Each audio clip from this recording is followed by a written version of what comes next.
मूर्ख बकरियां। सोना और मोना नाम की दो बकरियां एक दिन चरते चरते जंगल में आती है। शरीर से दोनों ही हट्टी कट्टी और तंदुरुस्त थे, इसलिए वह कभी भी किसी से नहीं डरती थी। उनके सिर पर लंबे लंबे और तेज सींग थे, जो किसी हथियार से कम ना थे। उनके सींग को देखकर शेर भी उनके सामने आने की हिम्मत ना करता। सोना और मोना घास का मजा ले रही थी, तभी उन्हें एक भूखा लोमड़ी देख लेता है। दोनों को देखकर लोमड़ी के मुंह में पानी आ जाता है। वह सोचता है, सोना और मोना, अच्छा मौका है, आज तो मैं इन्हें खाकर ही रहूंगा। ऐसा कहकर लोमड़ी सोना और मोना पर हमला बोल देता है। सोना और मोना भी कुछ कम ना थी। सोना और मोना लोमड़ी को उठाकर फेंक देती है। इस हमले से लोमड़ी घायल हो जाता है। आह, आह, ये दोनों तो बहुत ही शक्तिशाली है। इनकी शक्ति का तो मुझे अंदाजा ही नहीं था। इनके सामने मैं बहुत कमजोर हूँ। अब मैं इन्हें खाऊं तो कैसे खाऊं? अचानक लोमड़ी के दिमाग में एक आइडिया आता है। ये शरीर से शक्तिशाली है तो क्या हुआ, मैं दिमाग से शक्तिशाली हूँ।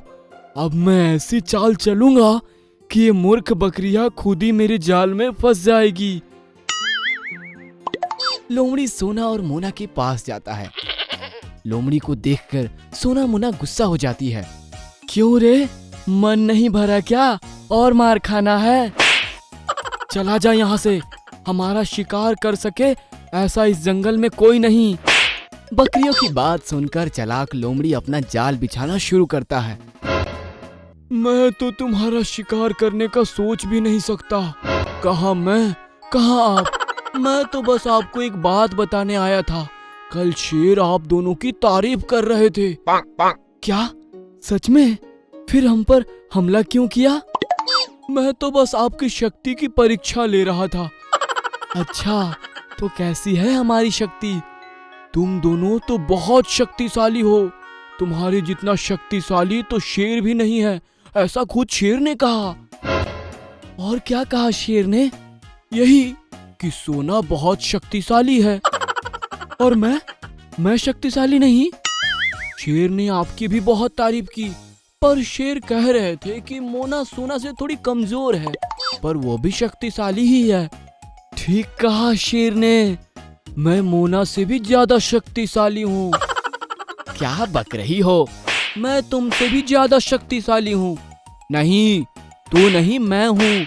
नहीं, मैं हूँ। इस प्रकार सोना और मोना तू मैं करने लगती है। थोड़ी देर बाद उनका झगड़ा लड़ाई में बदल जाता है। दोनों लड़ने लगती है और सींग से एक दूसरे को घायल करने लगती है। एक दूसरे पर वार करती रहती है। घनघोर लड़ाई के बाद दोनों भी घायल हो जाती है और घायल होकर जमीन पर गिर जाती है। मूर्ख बकरियों, तुम दोनों शरीर से तो शक्तिशाली हो, पर दिमाग से कमजोर हो। मैं तुम्हारा मुकाबला नहीं कर सकता था, इसलिए मैंने तुम दोनों में झगड़ा लगाकर तुम दोनों को घायल कर दिया। अब तुम घायल हो और शक्तिहीन हो चुकी हो। अब मैं तुम दोनों को खा जाऊंगा। ऐसा कहकर लोमड़ी घायल और कमजोर सोना मोना को मार देता है और दोनों को खा जाता है। दोस्तों, क्या समझे? हम झगड़ा करेंगे तो नुकसान हमारा ही होगा और फायदा तीसरे व्यक्ति का। इसलिए मिलजुल के रहो, शक्ति का अहंकार कभी ना करो। आपको हमारी ये कहानी कैसी लगी, हमें कमेंट बॉक्स में जरूर बताएं। और यदि आप ऐसी ही और भी कहानियां सुनना चाहते हैं तो हमारे चैनल को सब्सक्राइब करना ना भूलें। शुक्रिया। स्वार्थी भेड़ किशन। एक जंगल में किशन नाम का भेड़ रहता था, जिसका खूबसूरत सफेद चमकीला ऊन था। उस जंगल में वह एकमात्र ही भेड़ था। जंगल के सारे जानवर उसकी खूबसूरती की तारीफ किया करते थे। इस बात का किशन को बड़ा घमंड था। वह किसी से सीधे मुंह बात तक नहीं किया करता था। एक दिन जंगल से गुजर रहे ऊँटों के झुंड में से एक ऊँट ने किशन को देखकर कहा, वाह, कितना खूबसूरत भेड़ है। ऐसे लगता है जैसे कोई सफेद बादल का टुकड़ा जमीन पर आ गया हो। अरे चलो चलो, तुम कहीं मेरी खूबसूरती को नजर लगा दोगे। ऊंट कहीं के। एक दिन पास के जंगल से कुछ भेड़ वहां आ जाते हैं और अब जंगल के जानवर उनकी भी तारीफ करने लगे, जिससे किशन को उन भेड़ों से जलन होने लगा। ये भेड़ यहाँ क्या कर रहे हैं? इन्होंने मेरी कीमत ही कम कर दी। अब कौन मेरी तारीफ करेगा? अब उस चमकीले ऊंट का क्या फायदा? नहीं नहीं नहीं, मैं ऐसे होने नहीं दे सकता। इन भेड़ों को कुछ भी करके यहाँ से भगाना पड़ेगा। कुछ सोच किशन, कुछ सोच। तभी वे भेड़ वहां घास चरने आ जाते हैं। ओ भेड़ो, सारी घास तुम ही खा जाओगी क्या? तुम्हारी वजह से मेरे लिए घास नहीं बचता है और खाने की कमी के कारण मेरे चमकीले ऊन की चमक फीकी पड़ने लग गई है और मेरे बच्चे भी भूख के मारे कांटे हो गए हैं और तुम खा खा कर मोटे होते जा रहे हो। चलो निकलो यहाँ से। भाई, ये जंगल सबका है, यहाँ सबके लिए पर्याप्त खाना है। ज्यादा जवान मत चला, यहाँ पहले मैं आया हूँ, इसलिए यह जंगल मेरा है, समझे तुम? पता नहीं अपने आप को क्या समझता है। और सारे भेड़ वहां से चले जाते हैं। अब तो इन भेड़ों का इलाज करके ही रहूंगा। तभी किशन की नजर एक लोमड़ी पर पड़ती है, जो कई दिनों से उन भेड़ों का पीछा कर रहा था। ए लोमड़ी, ऐसे दुबक दुबक कहाँ जा रहा है? भेड़ों को खाने का विचार है क्या? नहीं नहीं, मैं तो सोच रहा था। हाँ हाँ, मैं समझ रहा हूँ। मैं तुम्हारा काम आसान कर सकता हूँ। मैं तुम्हें उनके छिपने की सारी जगह बता सकता हूँ, पर एक शर्त पर। शर्त? कैसी शर्त? अगर तुम उन भेड़ों के सारे बच्चों को खा जाओगे और उन्हें डराकर इस जंगल से भगा दोगे तो बात आगे बढ़ाए। वाह वाह, सामने दावत का पैगाम। जरूर, मैं उन सबको मारकर चट कर जाऊंगा। फिर किशन लोमड़ी को उन भेड़ों की छुपने की सारी जगह बता देता है। रात होने पर लोमड़ी दबे पांव भेड़ों के बारे के पास जाकर उनके बच्चे खा जाता है। लोमड़ी हर रात किसी एक भेड़ को खा जाता। इस कारण वे भेड़ काफी डर गए और जंगल छोड़कर चले गए, जिससे किशन बहुत ज्यादा खुश हो गया। मेरे खूबसूरत और बुद्धि का कोई जवाब नहीं। अब लोग सिर्फ मेरी तारीफ करेंगे। मैं अकेला ही हरी हरी घास खाऊंगा। किशन जितना खुश था, लोमड़ी उतने ही बेचैन थे, क्योंकि लोमड़ी की जबान को भेड़ के बच्चों का स्वाद लग चुका था और उसे अब बच्चे खाने को भी नहीं मिल रहे थे। ऐसे स्वादिष्ट शिकार के बिना मैं भूखा मर जाऊंगा।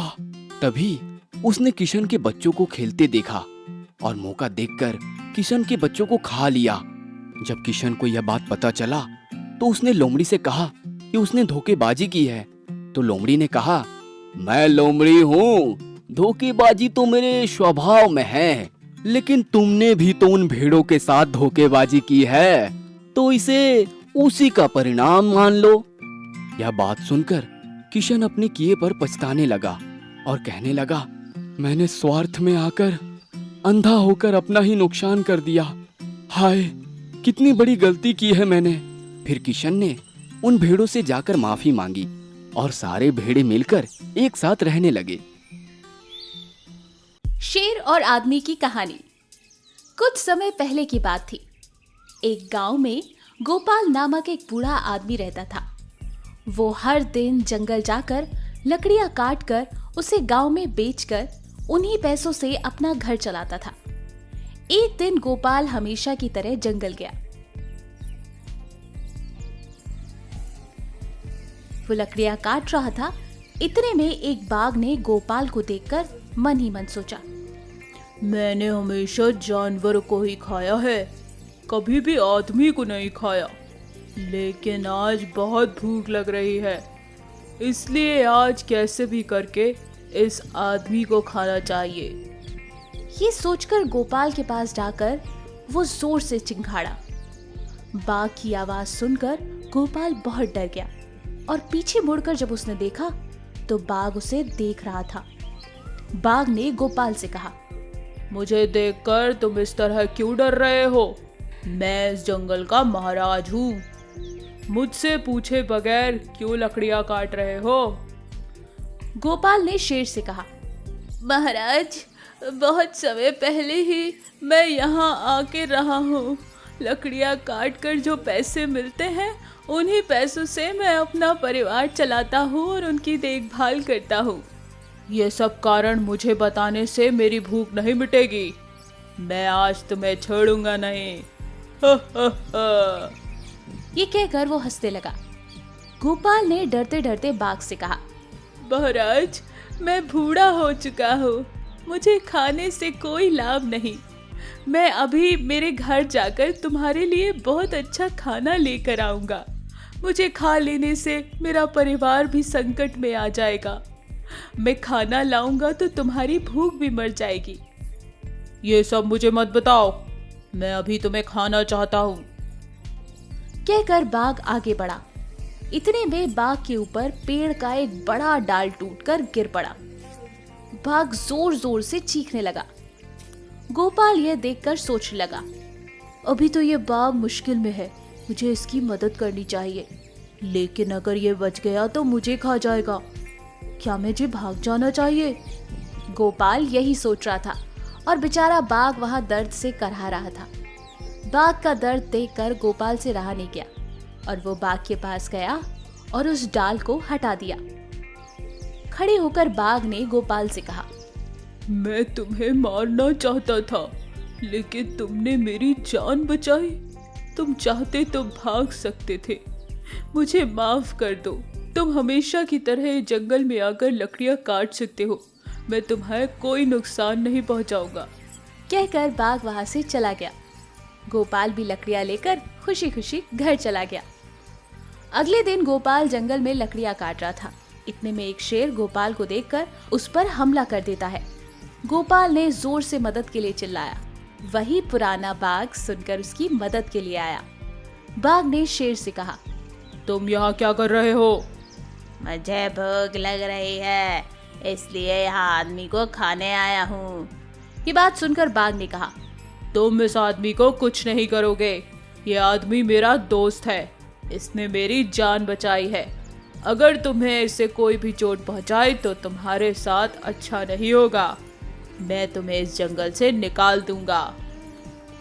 बाघ की बात सुनकर शेर डर के मारे वहां से चला गया और इस तरह बाघ और गोपाल अच्छे दोस्त बन गए। इस कहानी से हमें ये सीख मिलती है कि हमेशा एक दूसरे की मदद करना चाहिए। ऐसी ही अमेजिंग कहानियां सुनने के लिए हमारे चैनल को लाइक और सब्सक्राइब करना ना भूलें।